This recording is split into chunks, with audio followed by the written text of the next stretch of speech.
रे गिली और वो से कबो कबो मिल रे हमरा में पिलवा पड़ल बा हो खाली भतरे में रहता रे गिली और वो से कबो कबो मिल बचपन के प्यार ते हु काहे भूलैले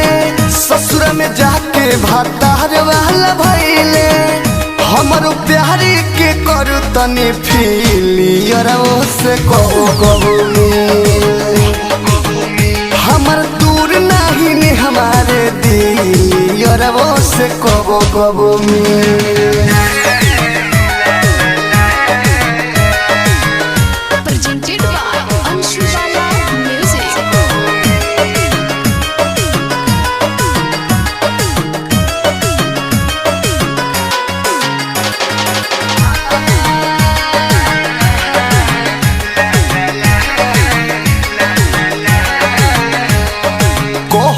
तो डाल दे हम ससुरे में डेरा मुँह तार देखब गोरी हो दूनु बेरा कहबू तो डाल दे हम ससुरे में डेरा मुँह तोहर देखब गोरी हो दूनु बेरा तोहर खातिर रह जाएब हम कुंवारे रात जब हो जाई तो आएब पिछुआरे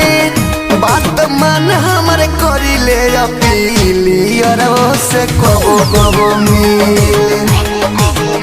हमर दूर नहीं ने हमारे दिल और से कबो कबो मिल।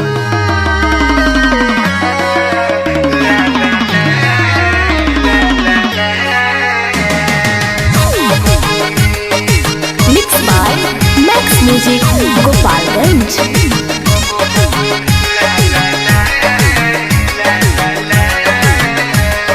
मीठ मीठ बोल बोल के घर तोरा बतिया भतर के तोहरा बना ले हो संगतिया मीठ मीठ बोल बोल के घर तोरा बतिया भतर के तोहरा बना ले हम संगतिया दिन भर भतर काम में रही तोहर बीजी विदेशी लाल यादव के मिलल होई जी केला खोई तू घर में छिल छिली और से कबो कबो मिल हमर दूर नहीं ने हमारे दिल और से कबो कबो मिल बचपन के प्यार ते हु काहे भूलैले ससुर में जाके भातार वाला भइले हमरो प्यारी के करू तनी फीली और से कबो कबो मिल हमर दूर नहीं ने हमारे दिल और से कबो कबो मिल। Presented by Anshubala music.